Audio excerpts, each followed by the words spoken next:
ప్రస్తుతం మనతో పాటు సినీ నటులు జబర్దస్త్ నవీన్ అంటే అందరికి గుర్తుంటది. సో అన్న ఈరోజు మహంకాళి అమ్మవారి దర్శనం చేసుకోవడం ఏ విధంగా అనిపిస్తుంది అన్న? చాలా పవర్ఫుల్ గుడి, ఎప్పుడు చాలా బాగా అనిపిస్తుంది. ముఖ్యంగా కొన్నేళ్ల నుంచి నేను చిన్నప్పటి నుంచి చూస్తున్నా, చాలా పవర్ఫుల్ గుడి మన మహంకాళమ్మ తల్లి గుడి. ఎన్నో ఏళ్ళ నుంచి వస్తూ ఉన్నాం మేము రెగ్యులర్ గా. ఎక్కువ ఏమైతే అంటే బోనాల పండుగ అప్పుడు చాలా రష్ ఉంటుందని చెప్పి మేము 1 day బిఫోర్ వస్తాం యాక్చువల్ గా. ఆ తర్వాత మళ్ళీ వచ్చి దర్శనం చేసుకుంటాం. కానీ ఈసారి కూడా చాలా రష్ ఉంది. ఈ 1 day బిఫోర్ కూడా వచ్చినా కానీ కూడా, ఎందుకంటే ఇక్కడికి వస్తే అన్ని పనులని బాగా జరిగిపోతాయి అన్న, టకటగా జరిగిపోతాయి. మేము ఏం మొక్కున్నా కానీ ఇక్కడికి మన ఓన్లీ తెలంగాణ ఆంధ్ర నుంచే కాకుండా ఇతర రాష్ట్రాల నుంచి కూడా చాలా మంది ఎంతో మంది వస్తున్నారు.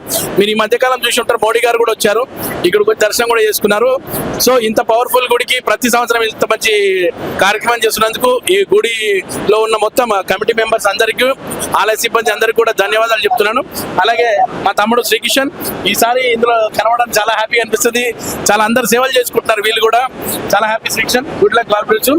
అండ్ అలాగే మహంకాళమ్మ తల్లిని మొక్కుకొని ఏదన్నా పని మొదలు పెడితే 100% అది నెరవేరుతుంది. ఈ రోజు కూడా నేను కూడా వచ్చాను ఒక మంచి పని కోసమని. ఆ పని అయితే మనస్ఫూర్తిగా కోరుకుంటున్నాను అమ్మవారిని. జై బోలో మహంకాళమ్మ తల్లికి జై. మీ సక్సెస్ లో కూడా అమ్మవారి దీవెనలు ఉన్నాయనుకోవచ్చా అన్న? 100% అమ్మవారి దీవెనలు ఉన్నాయన్న. నేను బాగా మొక్కుకుంటాం. మా ఇంట్లో ఉన్న దుర్గమ్మని కానీ, మా మహంకాళమ్మని కానీ, బల్కంపేట ఎల్లమ్మ కానీ, పెద్దమ్మ గుడి కానీ, కొన్ని పవర్ఫుల్ గుళ్ళు. ముఖ్యంగా మహంకాళమ్మ తల్లి ఏంటంటే మా ట్విన్ సిటీ సికింద్రాబాద్, హైదరాబాద్ ఉన్న వాళ్ళకైతే ఇంకా పవర్ఫుల్. సికింద్రాబాద్ వాళ్ళకైతే ఇక ఇక్కడ ఏ శుభకార్యం చేయాలన్నా ఫస్ట్ ఇక్కడికి వచ్చిన తర్వాత మొక్కుకొని పత్రిక కానీ పెట్టడం కానీ, ఇల్లు అంటే ఇల్లు తాళాలు పెట్టడం కానీ అన్ని ఇక్కడ చేసుకుంటాం. ఇక్కడ మొక్కుంటే అన్ని సక్సెస్ఫుల్ అయితే అన్న, చాలా పవర్ఫుల్. అయ్యో చాలా పెద్ద పాత్ర అన్న, మంగళమ్మ పాత్ర చాలా ఉంది. ఆ మంగళమ్మ దీవెనలు నాకు అలాగే మీ అందరికి కూడా ఉండాలని మనస్ఫూర్తిగా కోరుకుంటున్నాను అన్న. అన్న ప్రాజెక్టులు చాలా ఉన్నాయి అన్న. ఇప్పుడు అల్లరి నరేష్ గారి రంభావు రోషి మేనక రిలీజ్ కుంది. అలాగే శ్రీహర్ అన్న అబ్బాయి మంచి సినిమాతో రాబోతున్నాడు, అందులో కూడా మంచి పాత్ర చేసిన. అట్లనే KJQ అనే కింగ్ జాక్ క్వీన్ అనే సినిమా రాబోతున్నా, విలన్ క్యారెక్టర్ చేశాను. ఫస్ట్ టైం ఒక ముస్లిం గెటప్ లో, చాలా మంచి పాత్ర.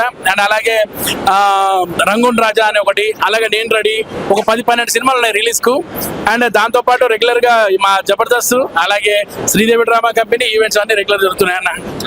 అంటే అమ్మవారి కోసం మీరు ప్రత్యేకంగా టైం తీసుకొని వచ్చాం మనం. Thank you so much.